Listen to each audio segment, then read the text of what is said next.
Alô, comunidade, esse é o ICL Urgente, sempre às 5 horas da tarde ao vivo e depois você acompanha as nossas edições. Eu sei que muita gente nos acompanha quando chega do trabalho, da faculdade, à noite e às vezes até no dia seguinte. Aliás, agradeço pela super audiência nos nossos vídeos offline, ou seja, você que está nos acompanhando não agora ao vivo às 5 da tarde, mas depois. Deixe o seu like, é super importante, você nos ajuda e se inscreva no canal do ICL Notícias. Mas vamos ao vivo aqui, a Laura Couto sempre com a gente nas atualizações das informações. Aliás, hoje plantão, né, Laura? Com a decisão sobre o Bolsonaro, a Laura entrou ao vivo da nossa redação com o plantão importante sobre a domiciliar do Bolsonaro. Boa tarde, Laura. Boa tarde, Rodrigo. Pois é, hoje o noticiário está bem quente, então o programa está bastante cheio. Assina embaixo também do que você falou. Quero dar boa tarde para os nossos espectadores que estão nos assistindo pelos nossos canais do Instituto Conhecimento Liberta e também Eduardo Moreira no YouTube e também nossos canais parceiros, claro. Aproveita que você está aqui, deixa seu like, se inscreve no nosso canal e também comenta de onde você está assistindo o ICL Urgente. Vamos lá, Rodrigo, que hoje o negócio está pegando fogo, né? É isso, daqui a pouco a Heloísa Vilela aqui ao vivo com a gente de Brasília para avaliar o que pesou nessa decisão de Alexandre de Moraes, que liberou o Jair Bolsonaro para voltar para casa. Não hoje, mas daqui a alguns dias.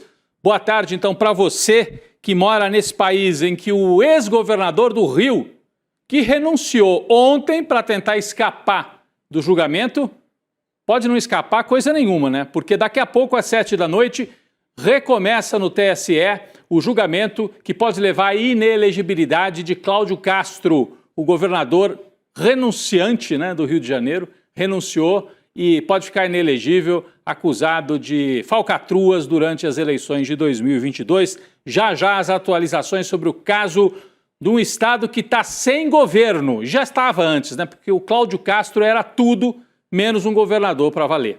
Já informações sobre isso. Vamos diretamente às notícias de Brasília sobre Jair Bolsonaro, que conseguiu o que queria. Vai para a prisão domiciliar. O ministro Alexandre de Moraes, do Supremo Tribunal Federal, autorizou agora há pouco, no meio da tarde, que o ex-presidente volte a cumprir a pena em casa, lá em Brasília, do lado da Michele.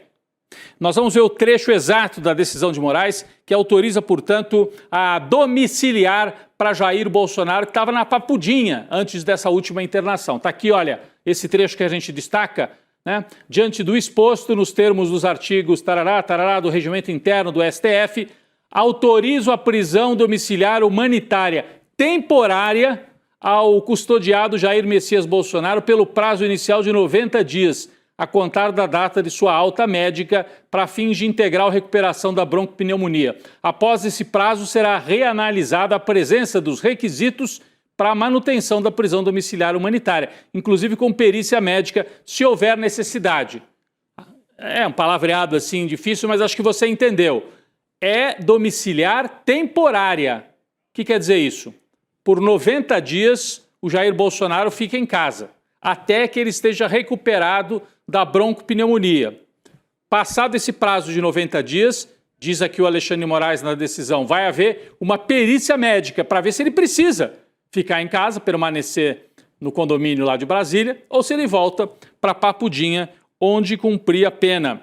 Laura Couto, que deu o plantão agora há pouco, né, com esta informação, tem mais detalhes para a gente ao vivo. Laura. Sim, Rodrigo, na decisão, o ministro Alexandre de Moraes justificou a domiciliar para o Jair Bolsonaro, citando a saúde precária do ex-presidente. A gente separou outro trecho do que ele disse, olha só, abre aspas, a atual situação clínica do custodiado Jair Messias Bolsonaro, de 71 anos de idade, acrescida de seu histórico médico e a presença de comorbidades igualmente constatadas no relatório médico junto aos autos, indica que no presente momento, durante o prazo necessário para a integral recuperação da broncopneumonia, o ambiente domiciliar é o mais indicado para a preservação da saúde.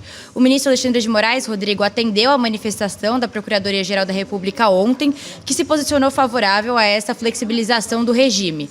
E ontem à noite também o Bolsonaro deixou a UTI do Hospital DF Star em Brasília, depois de ele apresentar uma melhora clínica. Ele estava na unidade de tratamento intensivo desde o dia 13 de março, quando ele deu entrada no hospital, e mesmo assim o Bolsonaro segue internado sem previsão de alta, Rodrigo. Muito bem, Laura. Então vamos só explicar para quem não entendeu bem. Ele saiu da UTI, mas continua no hospital. Então ele sai da UTI e vai para o quarto, como diz a nossa manchete que está aí na tela. Bolsonaro está no quarto. Quando que começa a valer o prazo de 90 dias de prisão domiciliar? A partir do momento que ele tiver alta, provavelmente no fim desta semana, era a previsão dos médicos. Ele vai consolidando a melhora da broncopneumonia, lá para sexta-feira, sábado, deve sair do hospital e daí não volta para Papudinha. Vai para casa, começa a valer o prazo de 90 dias de prisão domiciliar. Vale lembrar também, isso está na nossa manchete principal, que Bolsonaro volta para casa, mas segue a cumprir uma série de medidas de segurança, né? O Bolsonaro, nesse tempo em que ele esteve na Papudinha, passou por mais de 206 atendimentos médicos. O Moraes escreveu isso na decisão, até para deixar claro que ele estava tendo guarida médica, né? Aqui, ó, num período que compreendeu 56 dias, de 15 de janeiro a 11 de março, 15 de janeiro foi quando ele chegou na Papudinha, né? O custodiado recebeu atendimento médico permanente diário em 206 ocasiões diferentes. 206 atendimentos. Eu acho que não há nenhum outro presidiário no Brasil que corre tanto para o ambulatório quanto o Jair Bolsonaro. Mas está aí o Alexandre de Moraes que fez questão de lembrar isso, né? Bolsonaro também recebeu mais de 40 visitas de terceiros nesse período, né? Sem contar com as visitas dos filhos. Nesses encontros discutiu política, né, articulações, decidiu que o Flávio vai ser o candidato à presidência pelo PL. Mas como eu falei, nem tudo é festa. Nem tudo é festa.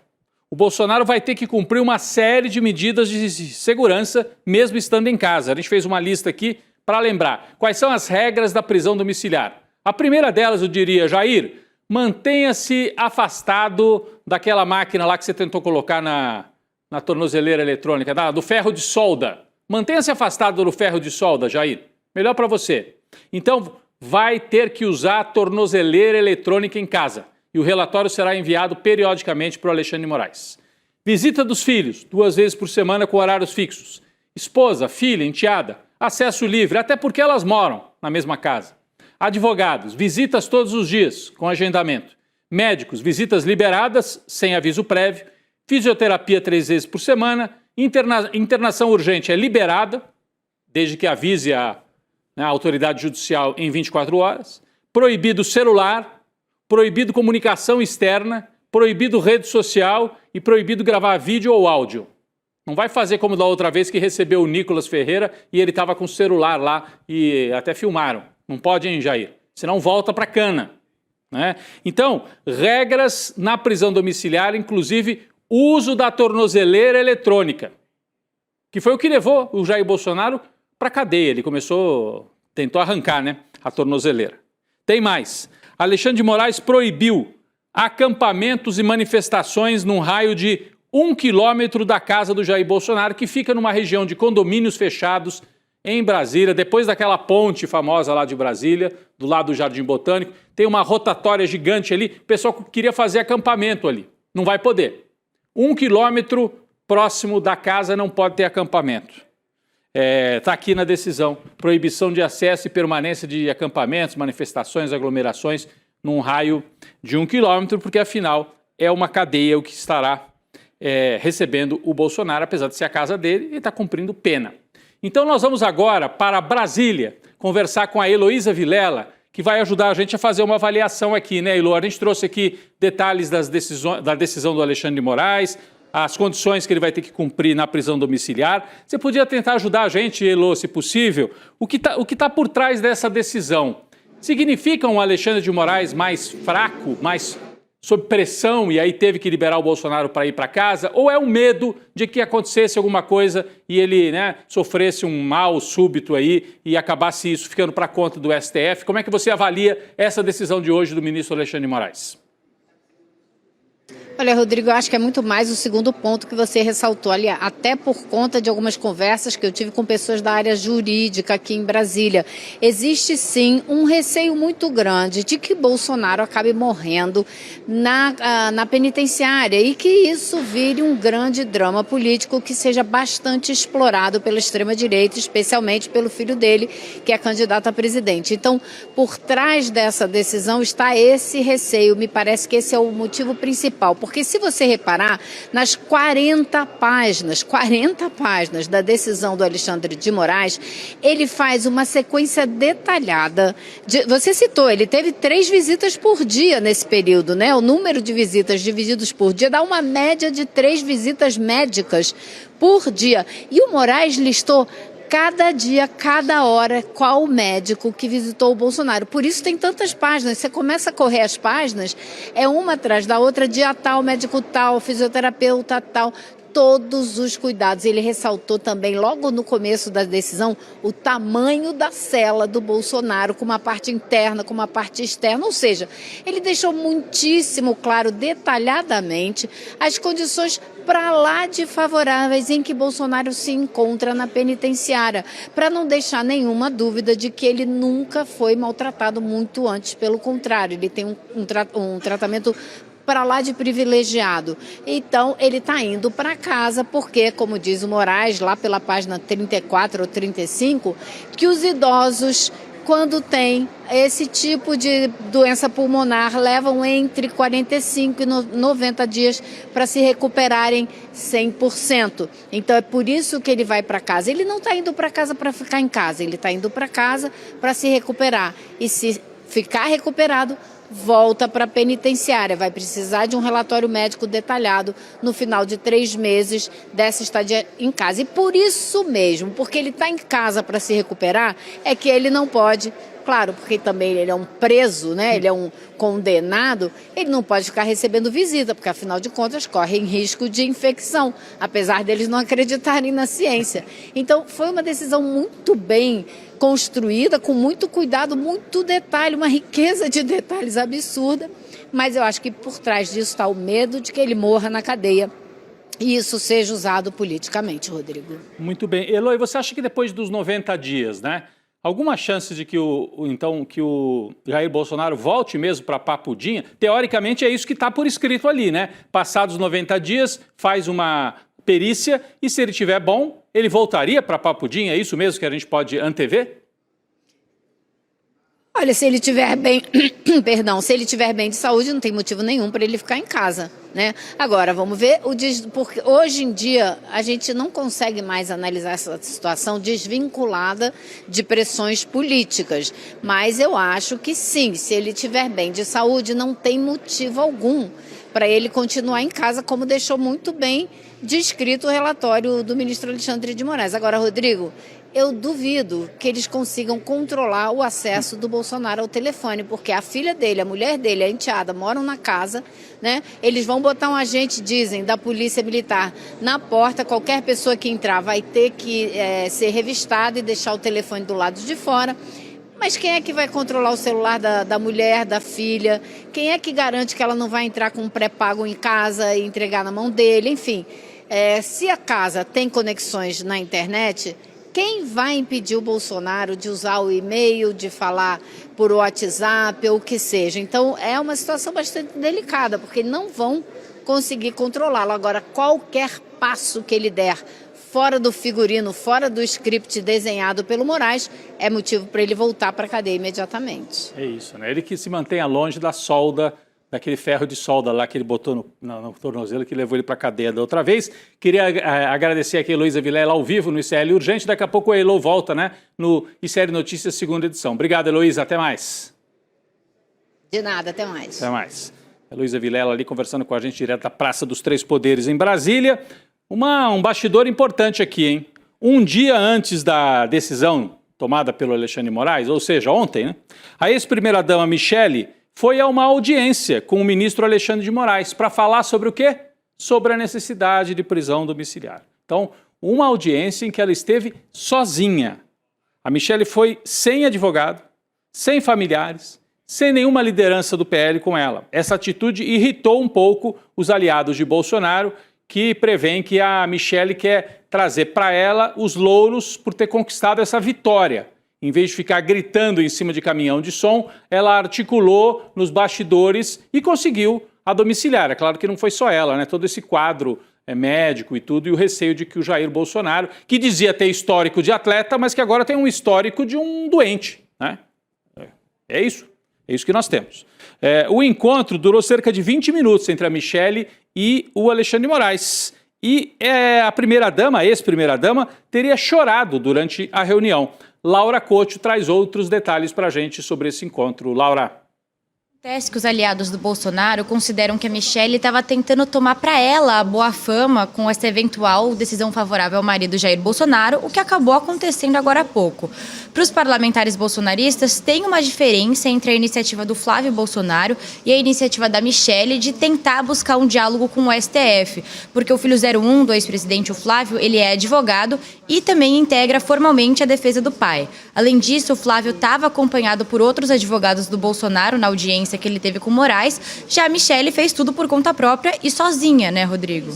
E além de ter feito essa pressão toda, ela saiu comemorando. Laura, a gente tem para colocar aqui no telão agora há pouco a postagem da Michelle, não demorou muito não, ó. Ela juntou uma manchete, aqui ó, Moraes determina a prisão domiciliar a Bolsonaro após internação 2 meses na Papudinha. Ela botou a manchete e embaixo, obrigada, meu Deus, e as mãos assim espalmadas para cima, como se estivesse orando pela saúde, né, pelo retorno do marido para casa. É a postagem de agora há pouco da ex-primeira-dama Michelle Bolsonaro, que de fato vai tentando colher os louros desta vitória, né, judicial, dentro das condições que o Jair Bolsonaro tem. É uma vitória ele voltar para casa, não resta dúvida, mas uma vitória de um condenado a 27 anos de prisão por comandar uma tentativa de golpe de Estado. Ele continua sendo condenado, chefe da quadrilha, presidiário, cumprindo pena agora. Agora não, né? A partir do momento que sair do hospital, vai cumprir pena em casa de maneira temporária. Se passar 90 dias, se passarem 90 dias e ele melhorar, ele volta para Papudinha. Bom, vamos falar de corrida presidencial. Falamos um pouquinho do Flávio Bolsonaro, do Jair, mas havia um outro nome que era o terceiro colocado na disputa presidencial. E ele se retirou. Nós estamos falando do Ratinho Júnior. Uma mão lava a outra. Aliados de Flávio Bolsonaro, né, viram com bons olhos, ou pelo menos estão vendendo esta teoria, de que vem com bons olhos a desistência do Ratinho Júnior, que era o candidato do Kassab, e estava ali com 10% nas pesquisas eleitorais, muito forte no Paraná, que é o estado dele, segundo mandato. Estava tentando construir uma candidatura de terceira via, mas desistiu. Os bolsonaristas, essa é a versão que eles estão espalhando, gostaram porque com a saída do Ratinho, quem provavelmente vai assumir a vaga de candidato a presidente no partido do Kassab, que é o PSD, é o Ronaldo Caiado. E o Ronaldo Caiado tem aquela postura mais anti-Lula, mais agressiva, né? A Laura vai trazer esse bastidor para a gente, essa leitura política, né, que está sendo feita aí pelos bolsonaristas. Laura. Sim, Rodrigo, olha, o Caiado, ele age como um braço do bolsonarismo, ao menos muito mais que o Ratinho Júnior. E mesmo que ambos façam parte da mesma legenda, que é o PSD, a avaliação é de que o Caiado vai fazer uma campanha muito mais agressiva de direita contra o Lula, diferentemente do que faria o Ratinho Júnior caso ele fosse escolhido para ser aí o candidato a presidente. E tem mais, esse perfil antilulista do Caiado, que não é de hoje, como a gente sabe, ajudaria no esforço do Flávio Bolsonaro de tentar parecer mais moderado para os eleitores que têm um pé atrás com esse extremismo do bolsonarismo. Para fechar, o governador de Minas Gerais, Romeu Zema, ele é outro que deve fazer uma campanha à presidência bem agressiva contra o Lula, liberando de novo o Flávio, mais ainda para se apresentar de uma forma mais palatável aí para os eleitores, que é exatamente a ideia do jingle dele que a gente trouxe ontem aqui, né, Rodrigo? É isso, o Flávio Bolsonaro tenta se vender como por fora do sistema. Quem é que vai acreditar nisso? Os eleitores dele, uma boa parte, acreditam nisso. Mas o fato é que essa é a leitura que eles estão vendendo. Mas tem uma outra leitura que eu queria fazer aqui com vocês.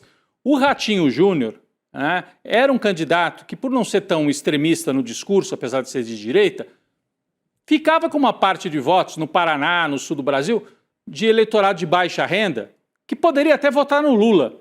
Então ele tirava um pouco da força do Lula no primeiro turno. Não estou dizendo que todos os votantes do Ratinho vão para o Lula, não é isso. Mas dos 10 pontos que tinha o Ratinho aí, talvez 3 possam ir para o Lula. Isso deixa o Lula um pouco mais forte ainda no primeiro turno, numa eleição que pode até se definir em primeiro turno. Então tem um xadrez aí bastante complicado ainda, e tem uma outra coisa que nós vamos falar agora, né, que é o fato, como é que ficam os palanques no Paraná, porque o Ratinho Júnior vai lá cuidar do Paraná, que ele estava com medo de sair a presidente e perder tudo no Paraná, né? Uma outra informação ainda nesse campo da direita. Hoje, Caiado e Kassab se reuniram, até para acertar essa candidatura provável. De duas uma. Ou então, ou sai o Caiado de uma vez, ou então o Kassab vai anunciar. Não é você, Caiado, é o Eduardo Leite, que ainda é um terceiro nome, governador do Rio Grande do Sul, que também pode ser candidato à presidência. O Kassab estava jogando com 3 cartas na mão, uma carta ele já teve que deixar de lado. E agora tem 2 cartas nesse baralho aí do Kassab. Bom, com a desistência da candidatura à presidência, o Ratinho vai ter dificuldades ainda para enfrentar lá no estado dele, no Paraná. Ele é governador pela segunda vez, então ele não pode ser candidato à reeleição, né? Já foi 2. Tá? Ele não tem um nome forte até agora para a sua sucessão. Não conseguiu encontrar esse nome. Ele é muito popular, ele se elegeria para o Senado com alguma facilidade, mas para o governo do estado do Paraná não conseguiu achar um nome. E quem é que está crescendo? O Sérgio Moro. Então o medo do Ratinho é, se o Sérgio Moro ganha, o Ratinho perde toda a máquina do Estado para o Sérgio Moro e vira um senador sem muito poder lá em Brasília, perde todo o impacto que ele tinha e que vinha criando com essa pré-candidatura a presidente. Então ele está com medo de perder tudo. Perderia para presidente e perderia o Paraná. Agora vai tentar recuperar, pelo menos manter, criar uma candidatura forte para enfrentar o Sérgio Moro. O Moro compareceu ao evento de filiação nesta terça-feira. Ele está se filiando ao PL, ao partido do bolsonarismo. Moro elogiou o Flávio Bolsonaro, destacou mais de uma vez a necessidade de tirar Lula do poder. Ele falou que Lula foi eleito em cima de uma mentira, de que seria inocente, que ele nunca foi inocentado. O Sérgio Moro é um juiz suspeito que usou o cargo dele de juiz para ajudar o Jair Bolsonaro, mantendo o Lula preso, impedindo que o Lula ganhasse aquela eleição de 2018. Então, agora o Sérgio Moro volta a sentar ao lado, na mesma mesa do bolsonarismo. Ele que rompeu, depois ficou junto, mas é um homem da extrema-direita, o Sérgio Moro, um agente aí da extrema-direita. Saindo do sul do Brasil, do Paraná, vamos para o Nordeste, para a Bahia também, para acompanhar o quadro eleitoral na Bahia. O pessoal brinca, na Bahia o papo é diferente. Na Bahia o papo é diferente. Os grupos políticos do ex-prefeito de Salvador, ACM Neto, que representa ali o velho carlismo do Antônio Carlos Magalhães, né? O grupo do ACM Neto e do líder do governo no Senado, do PT, né? O Jacques Wagner, então são direita e esquerda, teriam fechado um acordo de bastidor para deixar o caso Master de fora da campanha na Bahia, porque bateria nos dois, é isso, Laura? Qual é esse acordo que está pintando na Bahia? Olha só, o ACM Neto ele vai concorrer de novo ao governo da Bahia. Do outro lado, o Jacques Wagner vai tentar renovar o mandato dele de senador, além de apoiar a reeleição do atual governador, o Jerônimo Rodrigues. Só que tem um detalhe nisso tudo. Ambos, os dois, né, o Jacques Wagner e o ACM Neto, eles estão envolvidos no holofote do Master, o que, em um ano de eleição, é sinônimo de um suicídio político, quase. No caso do ex-prefeito de Salvador, o ACM Neto, ele recebeu os 3.600.000 reais do Banco Master e da gestora Reag.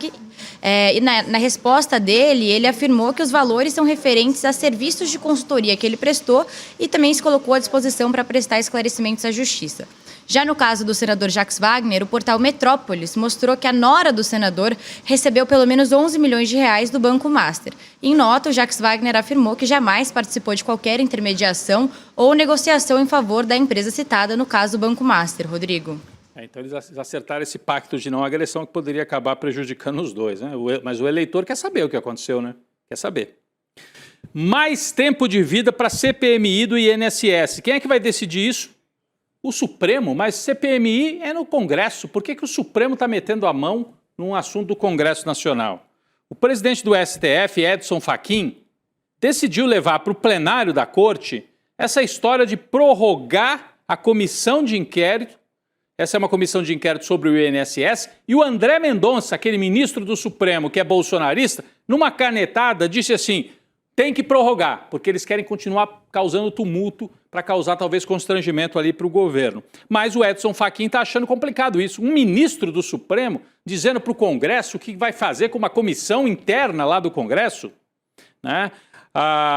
Laura vai explicar melhor para a gente essa treta, porque o Davi Alcolumbre não está gostando nada dessa decisão que foi tomada pelo André Mendonça, não é isso, Laura? Rodrigo, olha só. O Alcolumbre falou o seguinte, que é uma interferência grave e que pode abrir um precedente perigoso. Ele classificou a decisão, assim, do ministro do STF, André Mendonça, que prorrogou a CPMI do INSS. O Mendonça ainda deu 48 horas para que a presidência do Senado leia o requerimento.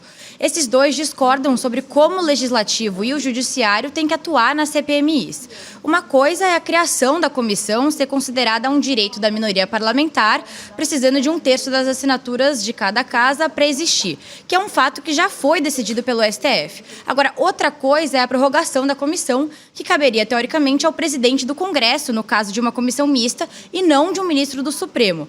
Mas o problema é que, na decisão, o Mendonça enfatizou que a prorrogação também é um direito da minoria e que cabe ao Alcolumbre ler o requerimento para que isso aconteça. Ou seja, o Mendonça falou, siga minhas regras, siga minhas ordens.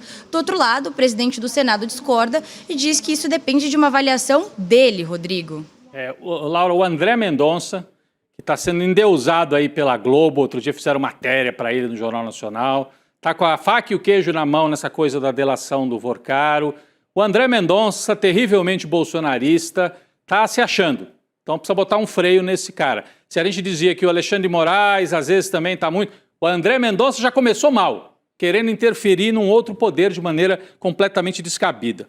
Deixa eu rapidamente aqui falar sobre o caso do Jorge Messias, aquele que foi indicado pelo Lula ao Supremo. Finalmente lembraram dele, hein? 4 meses depois do presidente Lula anunciar que ele era o escolhido para a vaga de Barroso no STF, Lula avisou aos mais próximos que vai mandar a mensagem oficial ao Senado ainda esta semana com a indicação de Jorge Messias para que seja marcada finalmente a reunião em que ele pode ser aprovado, ou não, né? Tem aí o PT, o governo fazendo as contas para ver se o Messias passaria ali na votação no Congresso Nacional, a avaliação de que está melhor agora do que teve no ano passado. O Alcolumbre gostaria de deixar isso mais para frente, para depois da eleição de outubro. Vai ficar um ano inteiro sem ministro do Supremo? Mas é isso, o Lula está querendo mandar o nome do Messias já esta semana. Pessoal, importante, eu falei no começo do programa, quero trazer essa informação, o julgamento no TSE recomeça hoje, às 7 horas da noite. O julgamento do Cláudio Castro, a denúncia de abuso de poder político, né, e econômico. Ele renunciou ao cargo ontem, nos bastidores a manobra, todo mundo sabe, foi feita para evitar inelegibilidade, que deve vir desse julgamento aí do TSE. Abuso de poder e também o Ministério Público Eleitoral investiga irregularidades nos gastos de campanha.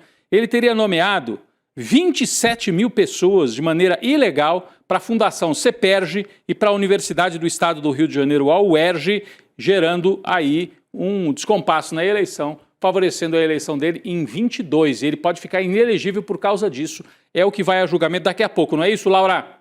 Rodrigo, o julgamento tinha sido suspenso no TSE por conta de um pedido de vista do ministro Nunes Marques. O placar já está 2-0 a favor da condenação, que pode levar à inelegibilidade do Cláudio Castro por até 8 anos. A relatora Isabel Galotti votou pela cassação e foi acompanhada pelo ministro Antônio Carlos Ferreira.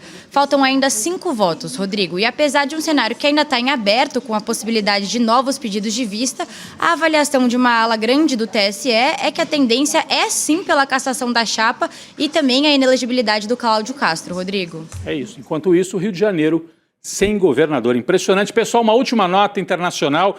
Hoje, 50 anos do golpe na Argentina, hein? Foi no dia 24 de março de 1976 que os militares deram o golpe e implantaram talvez a pior ditadura da história da América Latina. 30 mil pessoas desaparecidas, os voos da morte jogavam as pessoas em cima de avião e de helicóptero, roubo de bebês, sequestro de mulheres grávidas. Os militares fizeram os maiores absurdos, abusos contra os direitos humanos. Então, muita gente relembrando 50 anos da implantação da ditadura, inclusive os times de futebol, viu, lá da Argentina. Olha que interessante, o futebol lá mobiliza, né? Olha aí, Huracan, River Plate, nunca mais, 50 anos da ditadura. A gente vai rodando aqui, San Lorenzo, né, o coração dos entes queridos que se foram, 50 anos do golpe.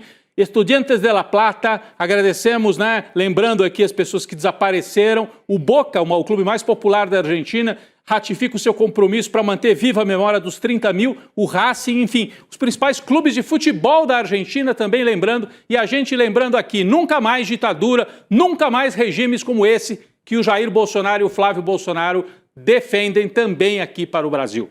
Laura, obrigado pela participação ao vivo aqui na atualização com a gente no ICL Urgente. Valeu, Rodrigo. Até amanhã. Até amanhã, e eu queria fazer um chamado aqui, daqui a pouco vem o N2, mas o Banco Master é o maior escândalo financeiro da história e o ICL está preparando um documentário exclusivo para você entender melhor. O golpe do Banco Master, porque são muitos fatos, né, fragmentados. A nossa equipe está trabalhando, aprofundando, entrevistando gente e montando esse quebra-cabeça para você entender. Vem aí o documentário, o golpe do Banco Master. Como é que você assiste? É aqui, ó, você digita iclurgente.com.br, iclurgente.com.br, põe o seu e-mail e a nossa equipe te manda o lembrete no dia 31 de março. Dia de golpe militar aqui no Brasil também, né? Mas vai ser o dia do documentário, o golpe do Banco Master. Se inscreva e assista o documentário ao vivo aqui no ICL. Vem aí o N2, eu volto amanhã com ICL Urgente. Valeu, gente. Fala pessoal, tudo bem? Leandro Demore aqui para dar uma notícia incrível. O ICL tem sua própria revista digital, a revista Liberta, um novo espaço de jornalismo profundo, crítico e com a nossa cara, feito para quem quer entender o Brasil e o mundo além da superfície. Na revista Liberta, você vai encontrar os maiores articulistas e colunistas com análise sobre política, cultura, atualidades e, claro, muito pensamento crítico. Esse vai ser o nosso espaço semanal de reflexão em profundidade. Faça agora mesmo a sua assinatura. Acesse icl.com.br/revista. E se você já é aluno ou aluna de algum curso do ICL, tem um benefício especial para fazer parte disso com a gente. Um desconto exclusivo para garantir a sua assinatura. Revista Liberta é o ICL em profundidade. Todos os dias, as principais notícias do Brasil e do mundo direto no seu WhatsApp, com informação de qualidade e sem fake news. Escaneie agora o QR Code e entre para o canal do ICL Notícias. Informação que importa onde você estiver.